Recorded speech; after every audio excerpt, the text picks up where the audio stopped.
All right. Hi, everybody. My name's Jackie Boyle, and I'd just like to welcome everybody globally, wherever you may be. So, good evening, good afternoon, good morning. We have the esteemed Dr. Ken Pepperdine and also Dr. Ron Boasemus Sr. That are going to bring to us today a really fascinating and very interesting topic. We're going to be speaking about anti-aging, and not just anti-aging from the external aspect on what a lot of people associate it with, but the anti-aging from the internal aspect, which for us that are involved with Igalen and with the products Emulin and with Climax, it really is a fascinating area that we have found ourselves in, and I personally am looking forward to hearing what Dr. Ron and Dr. Ken have got to tell us today, because for most of us, we're starting to really feel the benefits of it. So I'd like to welcome you all and pass it across to Ron and Ken. So thank you. Have you got anything to say to start with, Ron? No, I'm going to leave it up to my younger partner. Yeah, younger, right. It's kind of a fun subject because we're all doing it, and the older we get, the more we get attached to it, right? I've had at least 3 or 4 patients this morning talking to me about aging, and I had a laugh with one a few weeks ago because I'm going to use the word hell. We were talking about aging and the things that happen as you age, and she said, well, how the hell should I know? I've never been this old before. And that occurred to me that none of us have been. So none of us have been this old before, so it's a new thing, just like being a kid and growing older.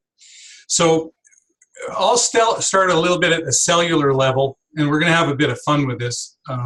And I hope I'm not oversimplifying things for you. So when you're conceived, I did some highly technical drawings. There we are. You're conceived from half a chromosome from your mom, half a chromosome from your dad. You'll notice on this drawing, I don't know if I have it centered, but the woman got the end with the brains. And of course, that's because there's more women on this call than men, I'm thinking.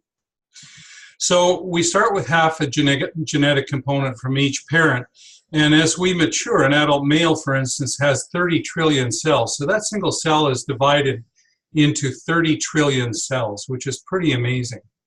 If you want to think of something even more amazing, that adult male has 40 trillion microbes in him. So we have more microbes than we have cells, which is hard to imagine, but it's true. And we have more microbial DNA than we have of our own. So we are truly like the Amazon rainforest. And I'm sure Ron will go into detail about that because that's one of his favorite subjects. On average, over our lifetime, I've got to read this number because it's mind-boggling. There are over 10,000 trillion cell divisions in our life. 10,000 trillion cell divisions, where the chromosomes split apart and form a new cell. And that's pretty amazing when you think about it. And throughout this 10,000 trillion cell divisions, the environment of those cells is a key to their survival. I used to do a class with high school kids, and I'd bring in an aquarium and a fake fish that floated in it, and they'd all wonder what I was going to talk about. And I didn't do the aquarium, but I have another highly technical drawing. There we are. Here's the fake fish. You'll notice it is eating out of the same water it's crapping in. And all of our cells do that. We are a closed system with a tube through the middle. And so the cells excrete their wastes into the same water that they're getting their food out of.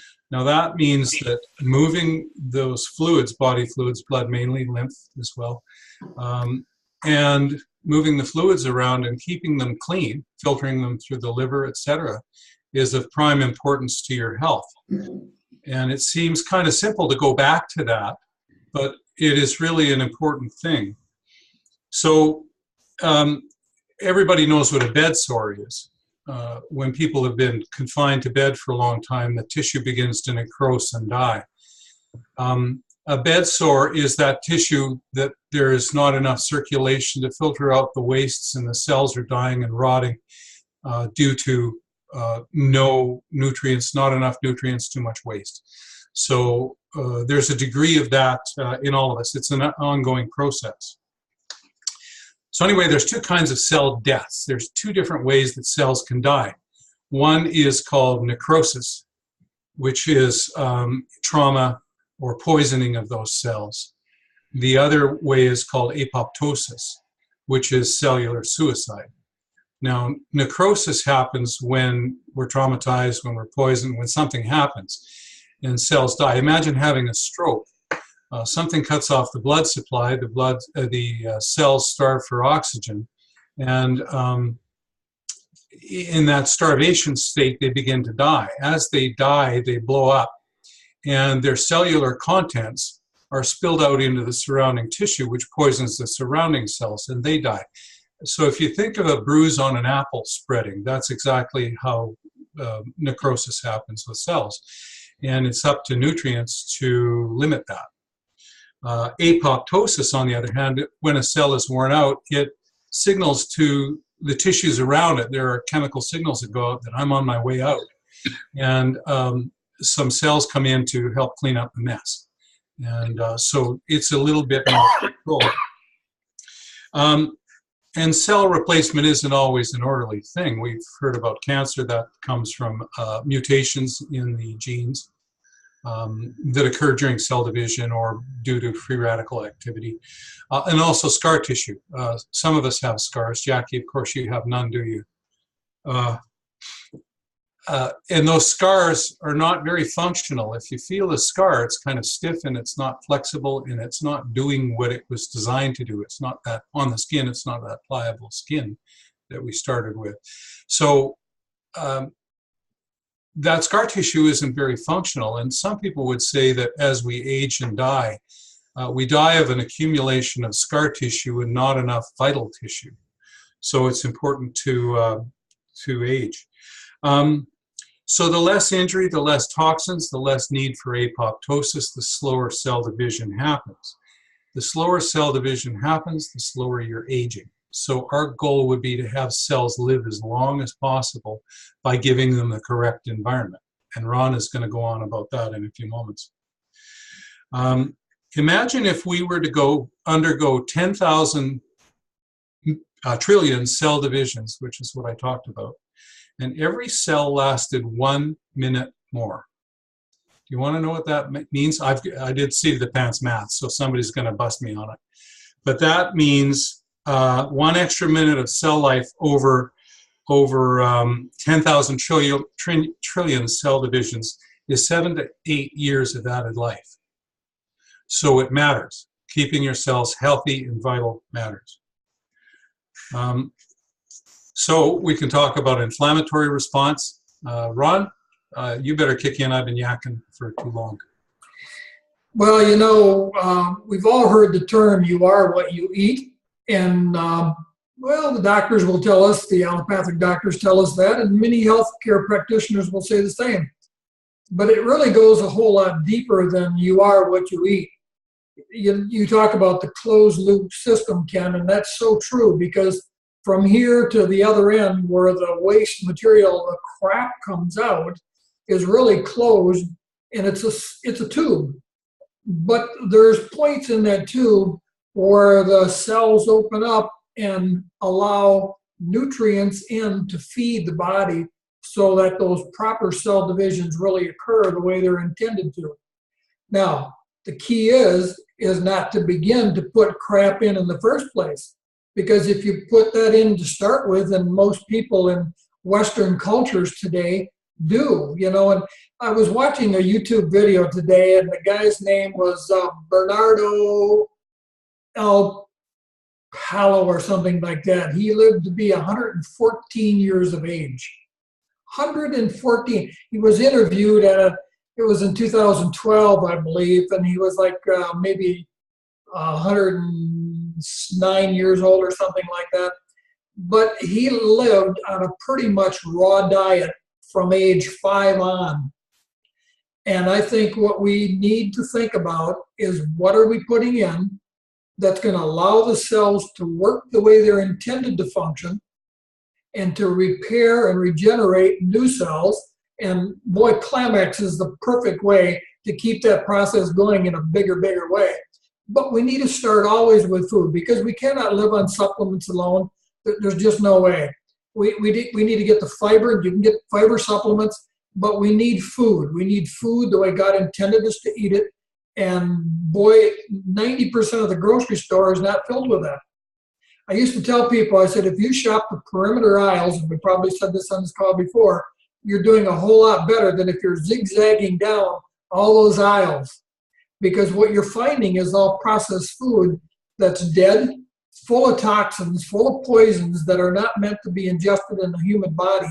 The body looks at it and says, excuse me, but I do not recognize this. This is a poison to me, so I'm going to block it out. Or it's going to cause an inflammatory condition because it's trying to block things out. So we're really in deep trouble when we're eating processed foods.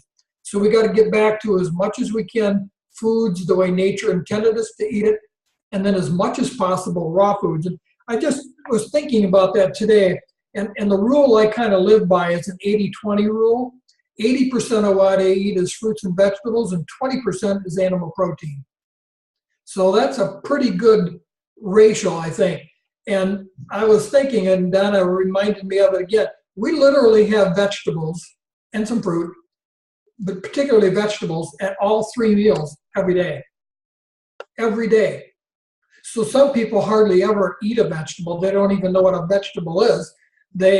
It's fun to watch in the supermarket, the people who do the checkouts. They got to scan stuff.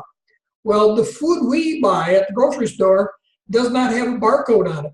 So that's a good reason right there to know what food is and what food isn't. If it has a barcode on, you really are degrading what you're putting into your body. And that's not going to lead to optimum health, and that's not going to lead to longevity. So get foods that don't have a barcode on it. But now they're even doing that because they put a little twisty thing around the romaine lettuce and it's got a barcode on it so that they can scan it across the scanner quicker and move people out. And that's kind of appreciated. But we want real food because it's got the nutrients if it's organic. Now, and the farming processes in the last 50 years or so, or even longer, have really deteriorated to where we're not getting the foods. Spinach used to be very dense in nutrients. It is, you got to eat so much more spinach now to get what, if you go look up in a textbook what spinach had in it nutrient-wise, you got to have like 10 times that much to even come close if you're even getting organic because of the farming processes that they do today. So it's really critical to eat the right stuff and then to be able to digest it. So that's a critical thing. And then we have to utilize it.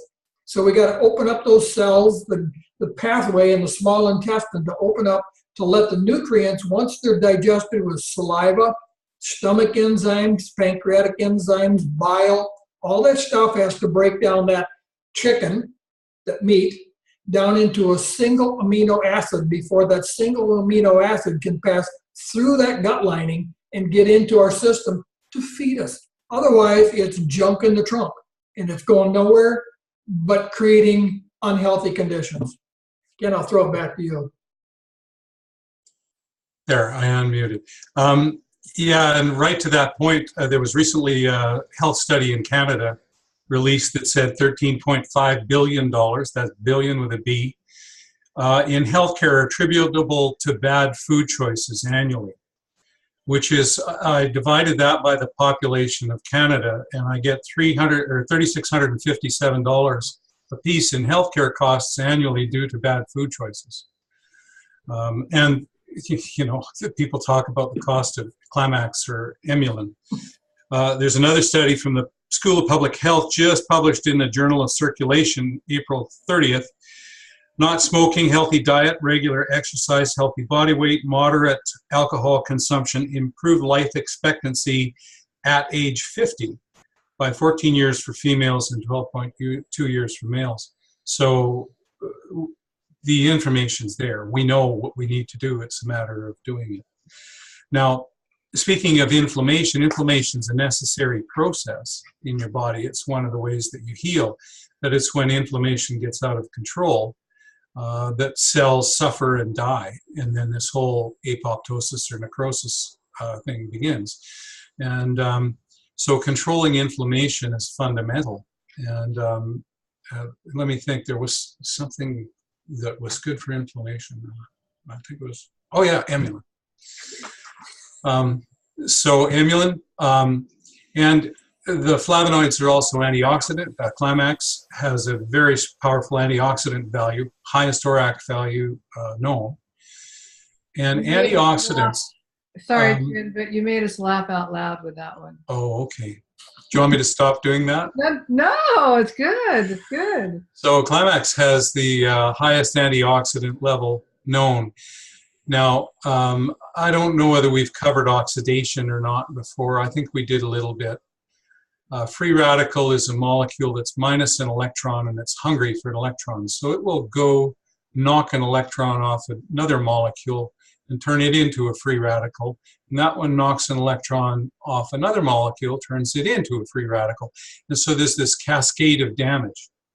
So antioxidants are electron donors, and they will, when this process begins to happen, they offer up an electron and stop that process, that cascade of inflammation. And that's something that we want to do. We want to stay very antioxidized. Oxidation, that's rust, right? Old age, that's rust. It's the accumulation of oxidative damage. So keeping our cells in a good state that way, and Ron just outlined a diet that's rich in antioxidants. You got any comments?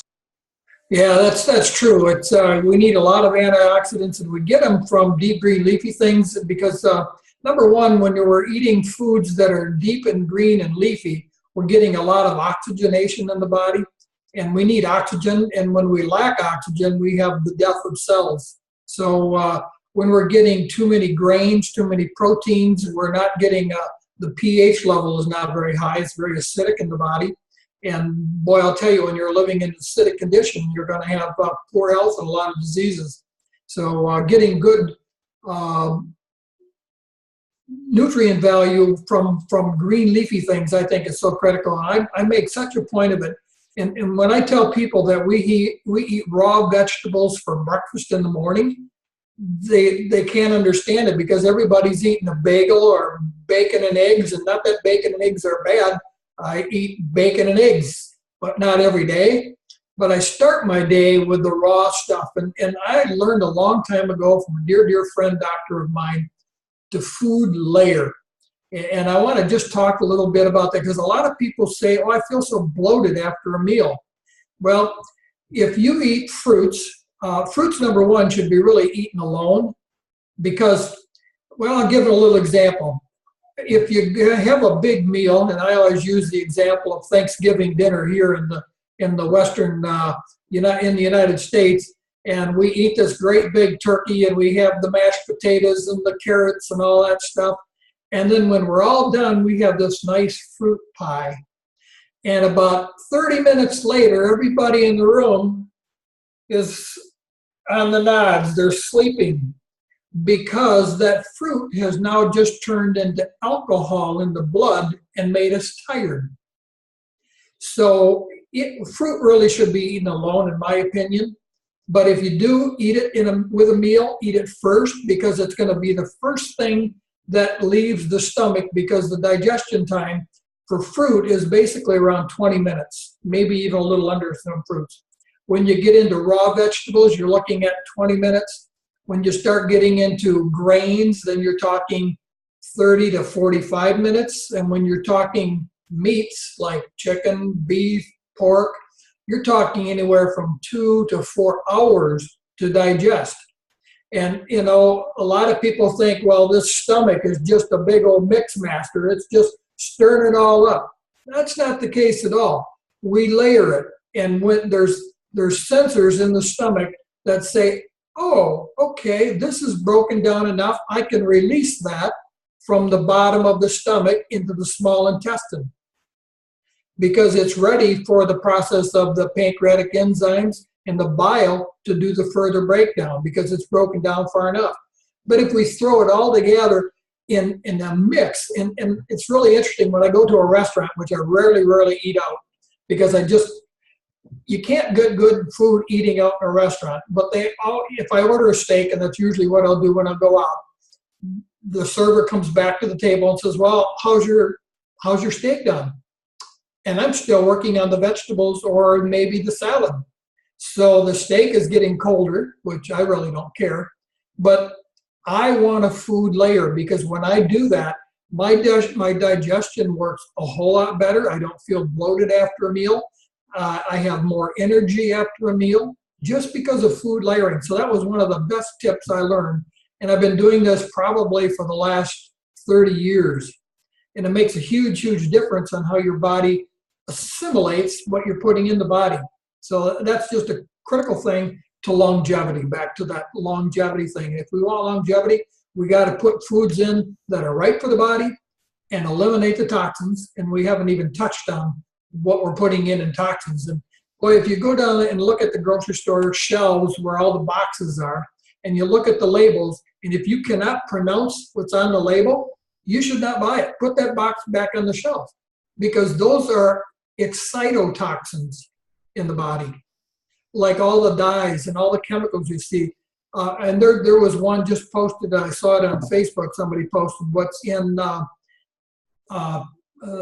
PT something. It's a paint thinner, paint washer, paint cleaner that is in our Cheerios and Lucky Charms.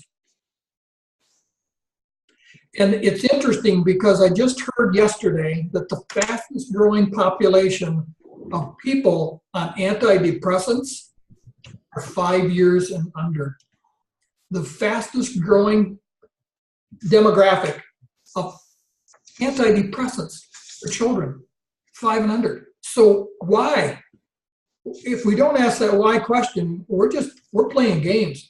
And that's a game, people say, and my older brother-in-laws, and I can't knock them because they're older, but one of them is almost 90, he says, well, people are living longer. Well, I think in that generation, that's true because antibiotics came about and that helped create a lot of longevity with not dying of infectious diseases because of that. But now we're getting all these toxins in our bodies and kids are getting it from the get-go, they're dying younger. So the generation Y or whatever they call them nowadays, they're going to die a lot younger than what we are because we grew up eating whole foods that gave us a good foundation to start with. If you got that good foundation, you exercise. In fact, I calculated out, especially for you Canadians and you folks down under, from miles into kilometers. 3 years ago, this Friday will be a 3-year mark of when I started clocking how many miles I walked. And that's not just walking, but walking with a purpose. So Friday, it will, if I walk 4 tomorrow and 4 miles the next day, I'll have 3,130 miles in 3 years. So that's 5,000 kilometers plus for the Canadians and the Aussies. So that, and if you put that into a visual, that's walking from Bangor, Maine, which is way up in the northeast part of the US, down to LA. Over 3 years, I've walked across America. And I think that exercise is critical to longevity. And I'll turn it back to you, Ken. I'm right with you on that one, Ron. And activity as well. Your liver is the filter. We've said that before. Unless you push the blood through the filter, it's going to become toxic. And unless you unload the filter, I've forgotten how many. It's got something like 400 different biochemical jobs that the liver does. And it's just so fundamental to your health. And exercise, I was just away at a conference and there was a lecture on exercise. And they said, given the choice between stopping smoking and exercising, exercise will add more years to your life than stopping smoking. That's how important it is. And I think there's a tendency to underestimate how much we exercise. I've gone for walks with people or I've cycled with people who claim to exercise a lot, and then when you get doing it, you realize that they're not really. It's like eating. People all say, I eat well, I really do. And then you go have a meal with them. And I'm not blaming them because our world is like that, right? I just was visiting with my older brother, and they're trying very hard, but out came the commercial salad dressing full of canola oil and all of that stuff. And they were oblivious to it. So that's a big challenge. Exercise also reduces inflammation. And so that's a really important thing. And we all have felt that, where you feel kind of crotchety. You get up and you start exercising and you feel better and better and better. And exercise is a serious health thing. People now, I had a talk I did to a group of skaters. They were between 6 or 7 years old and 12 or 13. And I asked how many of them could squat flat-footed, so butt to your heels and squat, and only about a third of them could. Their backs were so stiff from sitting in school all day. And if their back is tight from that, you know that they're not getting any exercise, et cetera, and it's just mounting up. So I'd say that. And the other thing is detoxification. So we have so many toxic molecules in our environment, many of which are non-water soluble. So you need to chelate those out, bind them with glutathione's the main one. And I hadn't heard it before, but Dr. Ahrens was saying that one of the components of Emulin raises glutathione levels, which is wonderful. Milk thistle does. There's some other things that do. Very, very important detoxifier. It binds to non-water soluble molecules, heavy metals, petroleum distillates, stuff like that otherwise get trapped in you, and allows you to excrete them in your urine or feces. And the difficulty with that is that glutathione is a molecule that also acts as an antioxidant, and it acts as something that white blood cells use to attack viruses and bacteria and cancer cells. So if you're expending all your glutathione on making toxic molecules water soluble, what do you have left for your immune system and your antioxidant system? And I'm a firm believer that part of the illness that we see today is just low levels of antioxidants, glutathione in particular. There's one study that shows that it's a better marker for aging or illness than cholesterol. Well, cholesterol is not a marker for much. You got any comments on that, Ron? I think that's the boogeyman for the drug industry that likes to scare the daylights out of people. Can I actually ask both of you guys, like I'm fascinated listening to what your approach to this is, and it is really interesting. I'm very grateful for what you are explaining to us, because a lot of us, or there may be people out there that don't understand that, but one thing that's coming through very clearly, and it is a passion for me because it's been the industry that I've been involved with, it's the health industry, the health and fitness industry all of my life.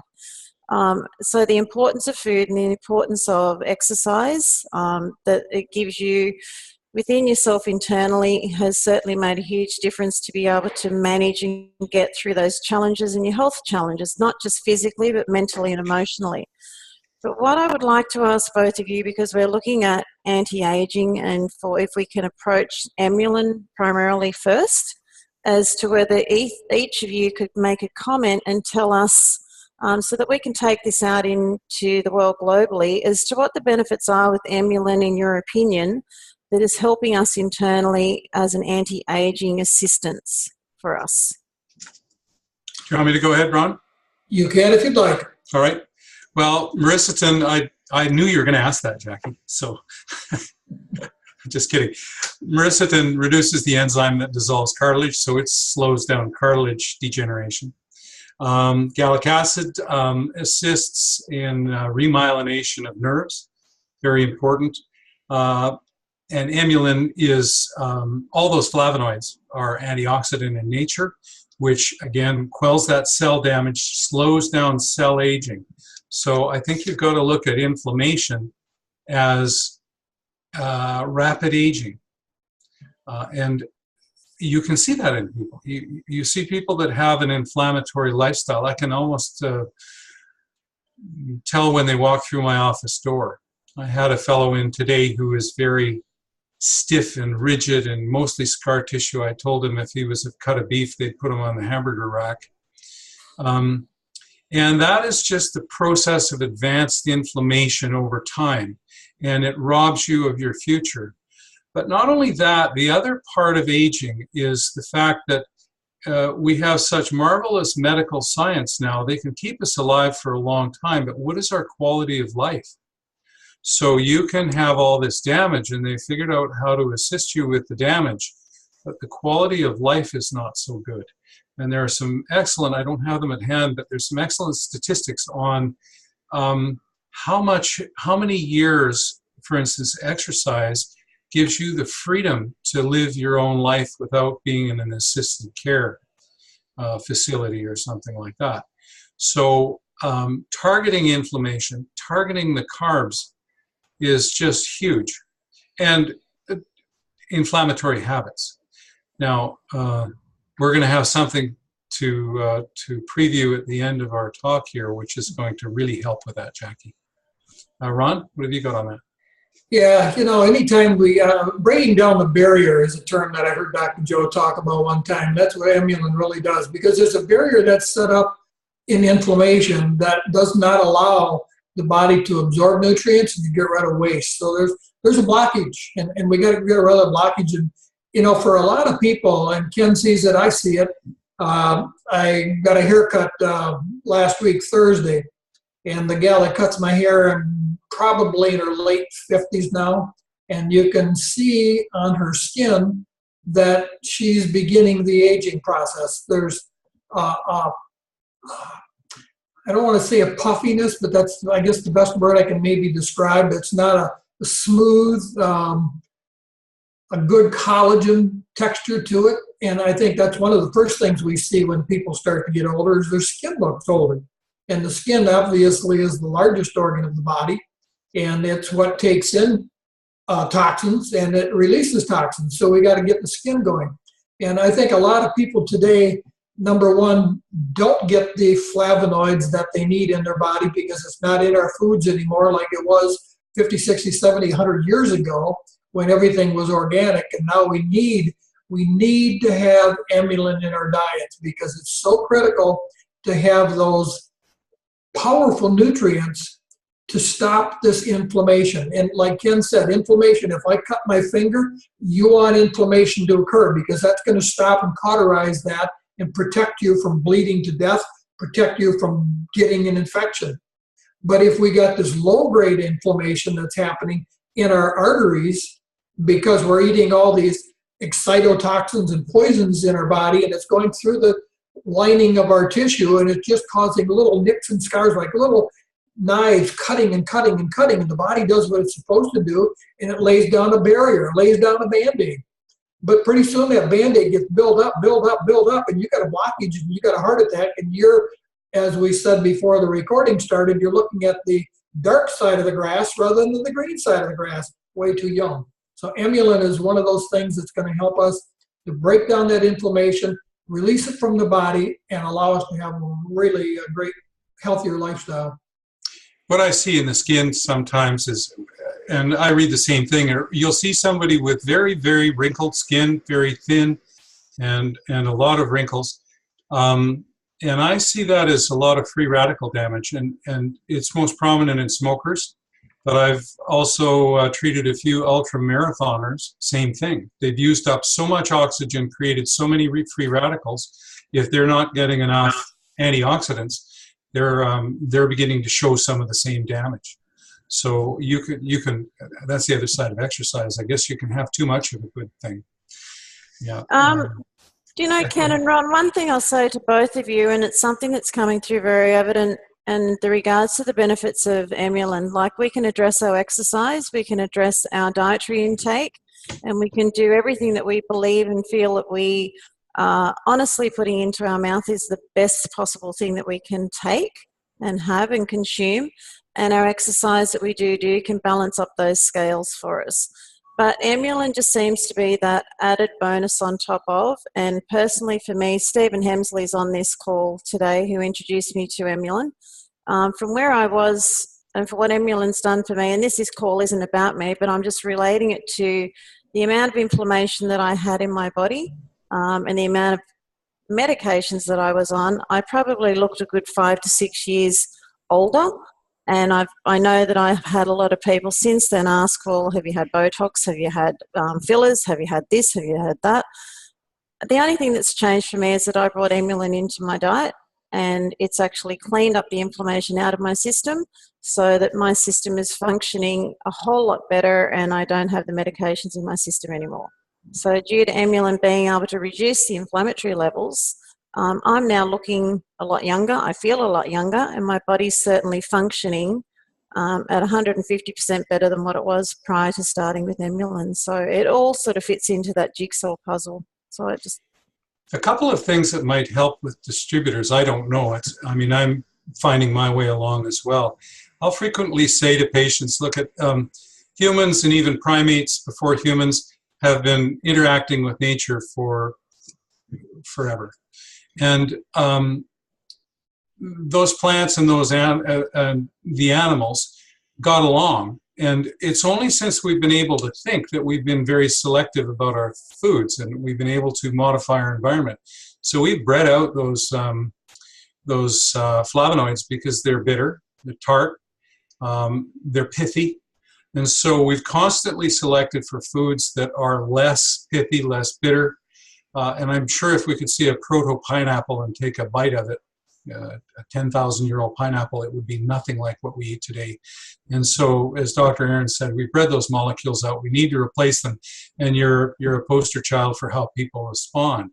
Having said that, there's the old story about the rich get richer. So if you have a pretty good lifestyle and you add something like Emulin, those are the people that really pop, like you, Jackie.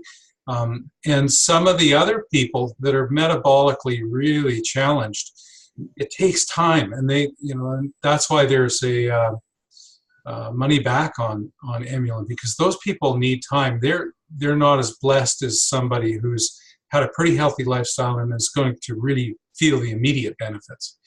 And people do, they get hoping for that thing, and they're a little disappointed. And I've had to ask them to just hang in. I had one in yesterday to the office, and he went for 3 months without feeling much change, and now way better, and my work is going way better on him.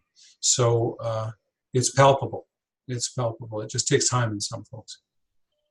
Yeah, and I think one of the things that's the beauty of what we have with Igalin too is we've got not just one product, but now two, and there will be more coming down the road as this company develops and grows into maturity.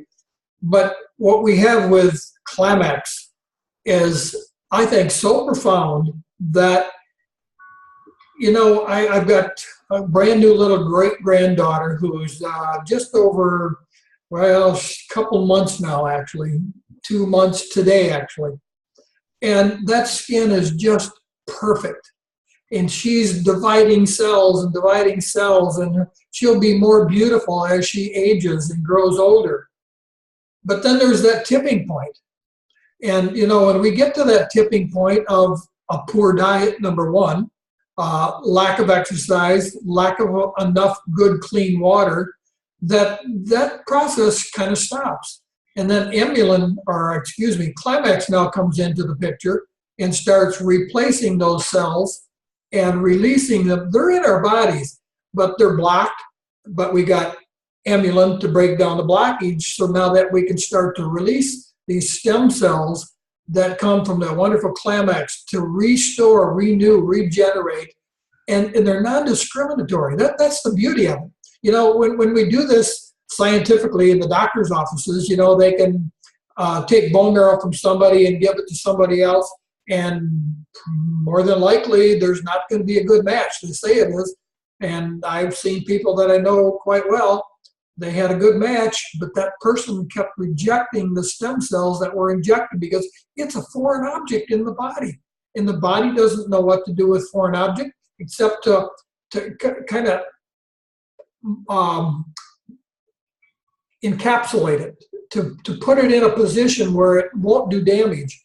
But if there's enough of that going on, there's going to be damage occurring.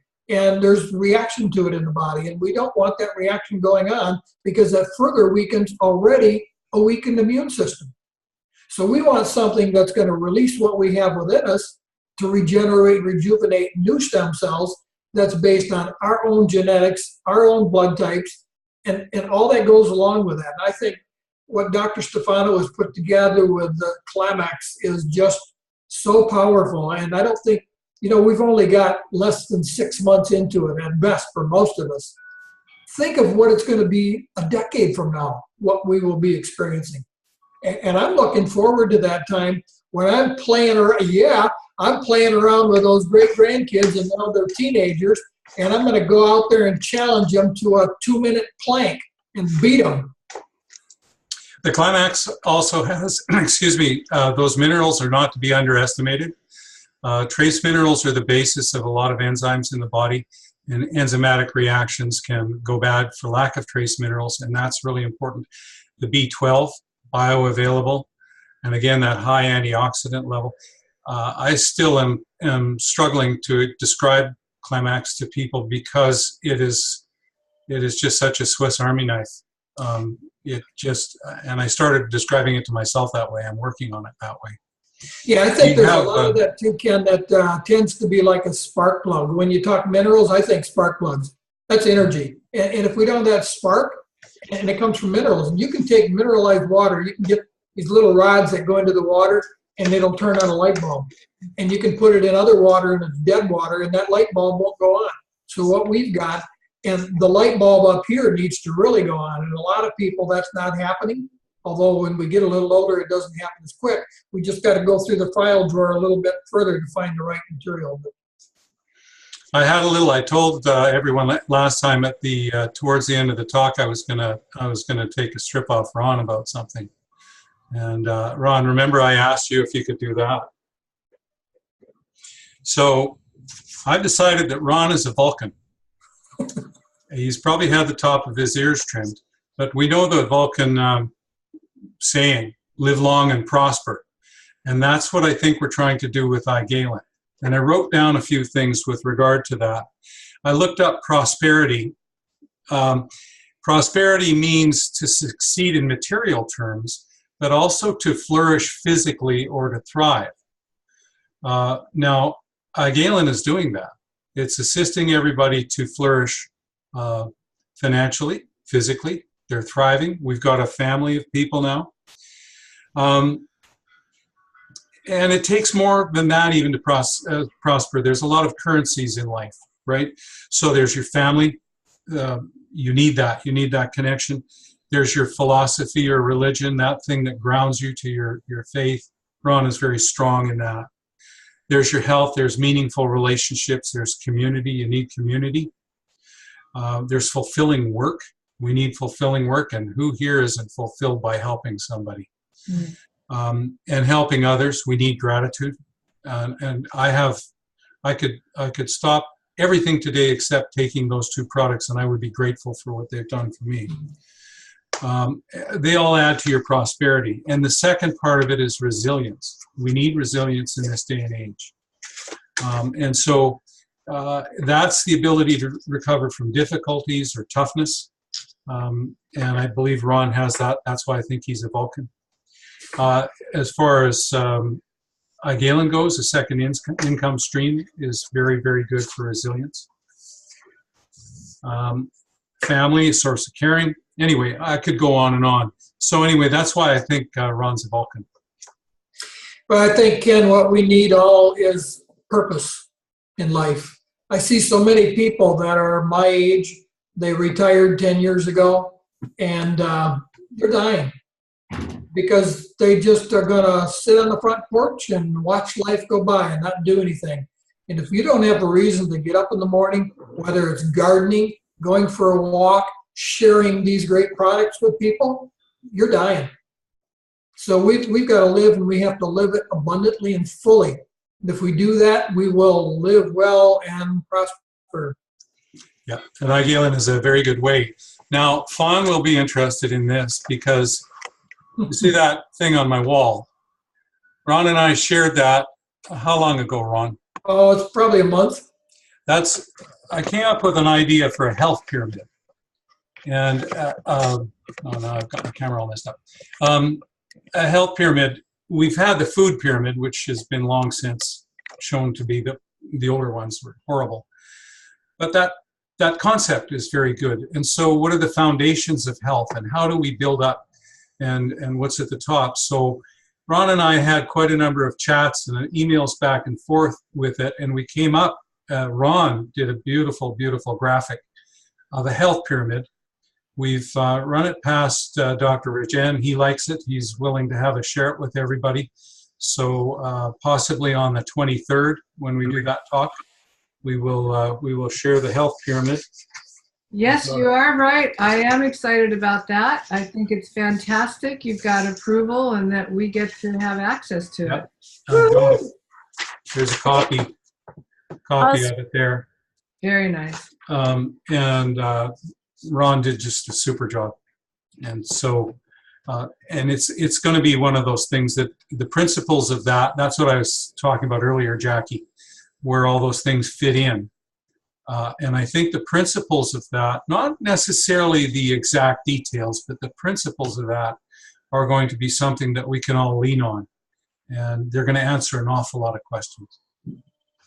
Is that why you're teasing us by only showing us half of that pyramid in the background? Yeah. Oh, you're quick, Jackie, I'll tell you. But I'm trying to look around the corner and I'm going, he's purposely doing it and he's just done the little flash card. That's cruel. As who is Ricky Ricardo said to Lucille Ball, we got a lot of splaining to do. You'd have to be old to know that. Yeah. Could I just add something here? All of these points are amazing, and it's all based, the basic framework of being healthy. There's a couple of other areas that I'm sure are addressed in your pyramid, but two other things came to mind. Good bacteria in the gut is so important to do the right things with the good food. You can put good food in an unhealthy gut and end up with a toxic waste. And so that to me would be, another piece to the puzzle that people could do as they're, working to getting into a better lifestyle. And the other thing, sometimes digestive enzymes, because our food doesn't have the enzymes, our body's still got to do something with it. And if we're not using the enzymes, again, it doesn't get properly broken down to get into the intestine to be absorbed. So those two things, I think, people would think about as well, adding to the routine if they need to. And the third thing, of course, is my passion, and that's the meridian system. And you talked about energy, Ron, with the with the spark plug. Well, that is energy. And if your meridian systems are shut down, you've turned off your switches in your breaker box, and nothing's going to do its job unless it's turned on. So that's another component that, people don't really think about very much because they don't know about it, because you never hear about it in traditional allopathic medicine. But it's crucial. I mean, your liver can't work if the power's turned off. And so there are things that can assist every organ to actually do its job better, to help us get back on that wellness track. And so if you have an opportunity anywhere to have your meridians checked and looked at, it's a pretty important factor, and it's been my passion for about 23 years. So that's kind of my contribution to this talk. I liked what you said about digestion and enzymes, because and aging, because seniors tend to produce less stomach acid, and acid is what chelates minerals onto amino acids in order to absorb them, and there's all kinds of interactions that way. So having enough stomach acid is very important. Well, it's real interesting you talk about that, Debbie and Ken, because when we do age, we have less stomach acid, hydrochloric acid in the stomach to break down. A lot of that's, probably because a lot of these people are taking all these medications, which is destroying a lot of the good, friendly gut bacteria to allow these things to break down. In fact, there's more gut bacteria in our body than there are cells in our body by a big, big factor. But one of the things that I've always done, and I've done it now for probably, oh gosh, maybe 3 years now, is taking pink Himalayan salt, and I do an 1/8 of a teaspoon with every 15 ounces of Berkey filtered water that I drink, and I drink 90 ounces of water per day. So we've got to get those trace minerals in, because the farming practices we have in North America and around the world today, there's not the trace minerals in the soil. They've been destroyed. If they're not in the soil, they're not in the food. If they're not in the food, they're not in our body. So we got to add it. But the medical community has so frightened us about salt, sodium chloride, that you put on the streets of Michigan to help you from slipping and sliding on the ice. That's the wrong salt. That's what's put in our food, the table salt. What we need is good organic trace minerals that we get from organic sea salt or pink Himalayan salt. I buy it by the 25-pound bag, and people think we're absolutely out of our minds. But my blood pressure is not high, it's normal. So, you know, and we have those trace minerals, and we have that energy because of that. So it's so critical, but it's so misunderstood. And that's why I think you're going to enjoy next week's call, because that there's a lot in that pyramid that needs to be put out into the world.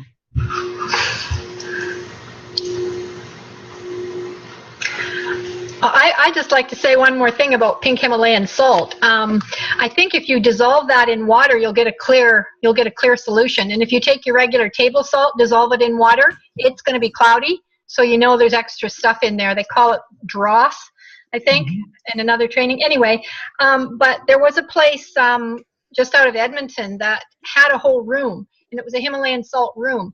They had Himalayan salt gravel on the floor, probably 4 inches deep.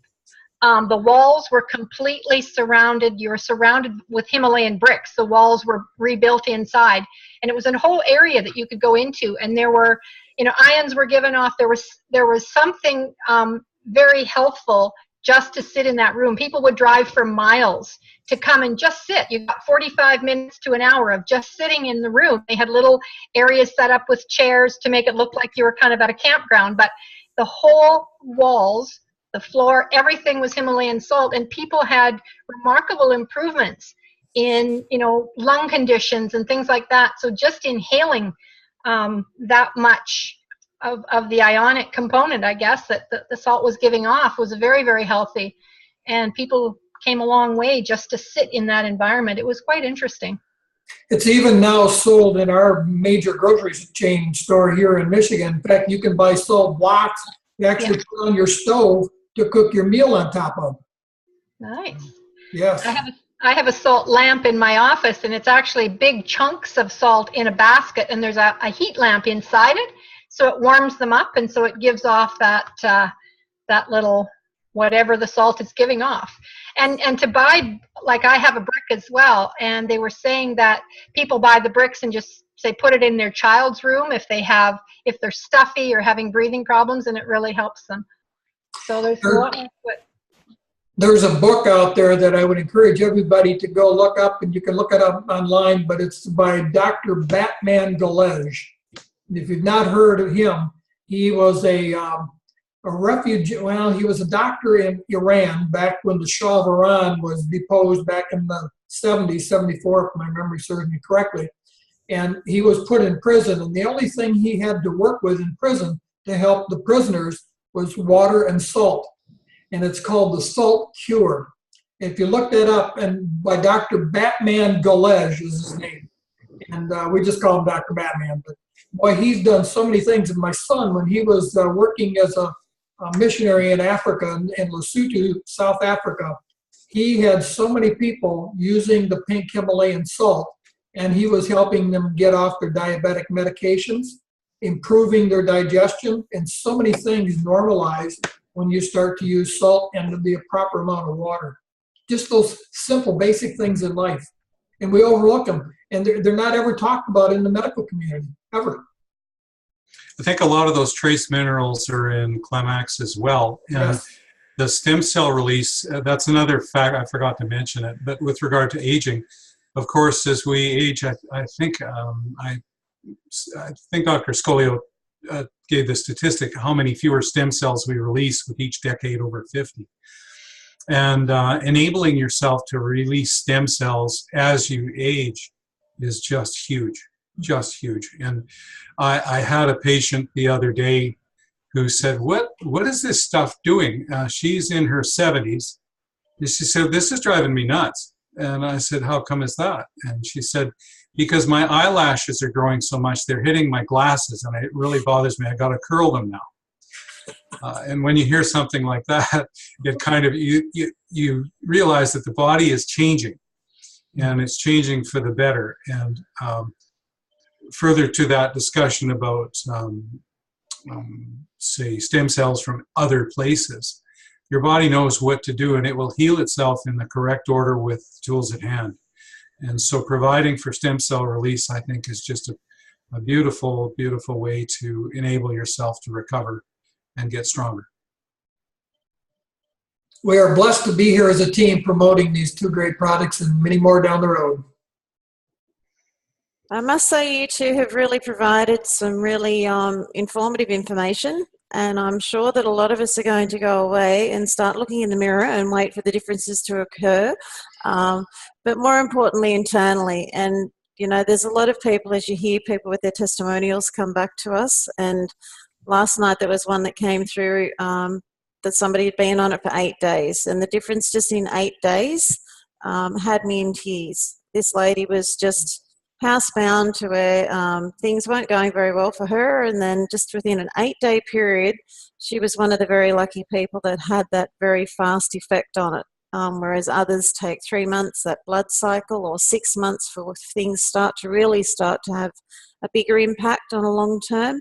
But it is really interesting, and it's very exciting where Dr. Stefano's created Climax, because when you look at the medical profession in regards to the other alternatives of having stem cell therapy, not only is it very invasive, it's very expensive, and it is extremely painful. I've had it done because I was desperate, but it is a short-term solution. So to have this given to us as a gift, what Dr. Stefano has given us with stem cell release product that is regenerating our connective tissues and regenerating brain cells, but also stimulating the neuropathic system. I wished I had have known about this 4 years ago before I underwent that particular procedure, because I'm certainly far better off, that's for sure. It's interesting, and Dr. Ahrens on the doctor's call had, that's a few Saturdays ago, had some very interesting things to say as well. What we're seeing is, I think the culture is beginning to turn. And I don't know how it is in Australia, and I know in the US, Ron, but the fentanyl crisis, the opiate crisis, is finally waking people up that it's kind of the end point of doing things the wrong way. And we've had 2 patients cross over to heroin after they've been denied any further opiates by their doctor. And it's a tragic thing. And Dr. Ahrens mentioned that he's starting on a book about the opiate crisis and solutions. And Emulin is certainly, it reduces inflammation, it's going to reduce pain, it's going to help with regeneration as well. And it's not going to hit you over the head, but it's not going to ruin your body either. We know the damage that COX-2 inhibitors and opiates do to the internal organs. And so finding a way without doing that damage is just amazing. Ron, if I could just add to something at the beginning, it just triggered a thought when you were talking about some people taking much longer for results to show up, and they're disappointed maybe that they don't think they see a change. But I dealt with homeopathics for years with my patients, and I think it was Dr. Samuel Hahnemann that said healing occurs from the inside out and the top down. And sometimes there's things going on inside. You don't know if your liver's getting any better because you can't see it, right? So there's things maybe happening on the inside that people aren't aware of, and some people are just much less aware of changes in their body. Some people are very perceptive, but things could be changing that they're just not aware of yet, and that's reason enough to keep going. And so, I know maybe 3 months people are getting discouraged, but when people get to that point, I just say, hey, you don't know what's going on the inside, that you're obviously not going to get the benefits of it if you stop taking it, and you really don't know what you're getting when you are taking it until it gets to that point where, there's a notable symptom that might go away. But so that's the approach I use when people are a little disappointed with how long it's taking. And then there's those ones that just get the results so quickly that just really reinforce how much it's doing. So I just wanted to add that. Thank God there aren't thought bubbles where you can see what somebody's thinking, because my thought bubble, I've had people say, this isn't working for me, or it didn't work. And I've had two of my fellow chiropractors come in, they use it for a few weeks and it didn't work. And my thought bubble says, it works for humans. What are you? Oh my. Thank God they can't see my thought bubble. If you're a human, you need this stuff. I always talk about a healing crisis in the body, and the body will not get rid of the junk until you're strong enough to release it. And it takes time for the body to do that, to get built up so that it can say, okay, this guy is really, or gal is serious about making these changes. I can now release this. And it'll happen in usually reverse order of what you had. Maybe you had eczema as a child, and all of a sudden you're taking natural products, you break out with eczema. Look at this. This stuff is not doing any good. No, that's a healing crisis. Or there's another term too. It escapes me right now. But that's going to go on. And I think, that's the danger of what we have, is saying, oh boy, look at this one. In 5 days, look what happened to this. And if it doesn't happen in 5 days, I'm quitting. So, but that's the paradigm shift we need to get into the world of thought in people as we approach them, to give them a little bit more background on natural healing. Because when we're using drugs, like if you got a headache, you take an aspirin, half hour later, your Excedrin is working, your headache is gone. Not really, but the symptom is gone. So that's the thing that people are used to. And if they don't experience that with natural medicines, food, then they're disappointed, and then we lose customers. So I think a lot of it, we've got to teach. And I think that's what Ken and I love about doing these calls, because it gives people that foundation to understand what it really means to be healthy. And it's not just taking supplements and masking another symptom with a supplement. It's really changing your body to get your body into healing. And if we do that, we're going to have good longevity. Yeah, Go ahead. Sorry, I use healing crisis all the time with my patients, because I'll even warn them sometimes. Like if you know that there's really something, a lot of stuff going on, I said, as soon as you introduce something, new and different to your body, you may feel worse before you feel better. So don't be surprised if that happens, because otherwise they just say, oh, I'm not taking this anymore. It made me feel worse.